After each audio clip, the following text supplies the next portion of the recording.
The crystalline doors of the throne room sealed shut with a sound like shattering stars. Rose felt her heart hammering as Empress Jathira Six Eyes blazed with an emotion that transcended species, pure maternal fury. You dare try to leave? The Empress's voice resonated through the chamber, her massive form blocking the only exit. Her iridescent scales rippled with bioluminescent rage. After what your kind has done, Alex stepped forward, positioning himself slightly in front of Rose. His diplomatic training screamed at him to de-escalate, but the plasma burns on his arm from their earlier escape attempt reminded him how precarious their situation had become.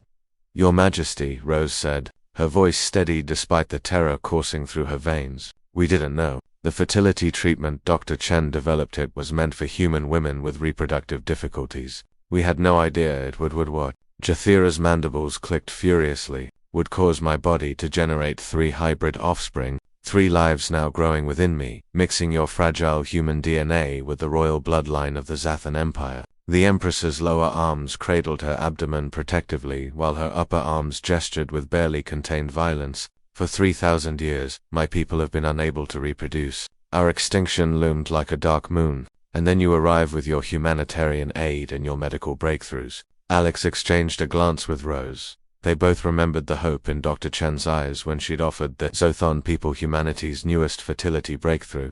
It had been meant as a gesture of goodwill between species, a way to cement the fragile alliance between Earth and the Zothan Empire. No one could have predicted this. The genetic compatibility was supposed to be impossible, Rose whispered, more to herself than anyone else. She was the xenobiologist on the mission. This catastrophe fell squarely on her shoulders. Our DNA structures are completely different. Silicon-based versus carbon-based life. And yet, Jathira hissed, her massive tail sweeping across the floor. Here we are. My physicians have confirmed it. 3 distinct life signatures. 3 abominations that are part you, part me, part something unprecedented. Alex cleared his throat. Your Majesty, with respect, children aren't abominations. They do not presume to lecture me about my children, human. The Empress's roar shook the palace walls. Guards stationed outside shifted nervously, but none dared enter. I have killed for less. I have destroyed planets for lesser insults to my throne. Rose stepped forward, moving past Alex's protective stance. This was her responsibility. Her mistake. Then kill me, she said simply. But let Alex go. He wasn't even part of the medical team. He's just a translator. For a long moment, Jathira simply stared at her. Then, unexpectedly, the Empress laughed, a sound like wind chimes made of broken glass.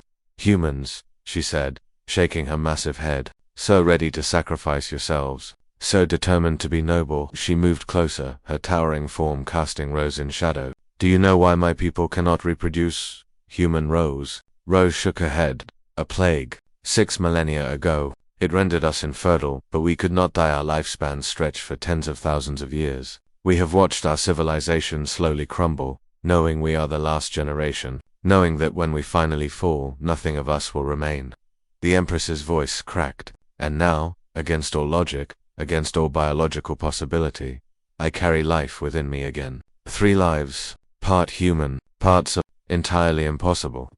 Alex saw the tears forming in the Empress's primary eyes. Not rage, grief, hope, terror. You're not angry, he said softly. You're afraid. Jathira's scales dimmed. I am the Empress of a dying race. What do I know of motherhood? Of nurturing? Of ... Her voice dropped to barely a whisper. Of love. Rose understood then. The fury, the blocked exits, the threats, they weren't about punishment. They were about desperation.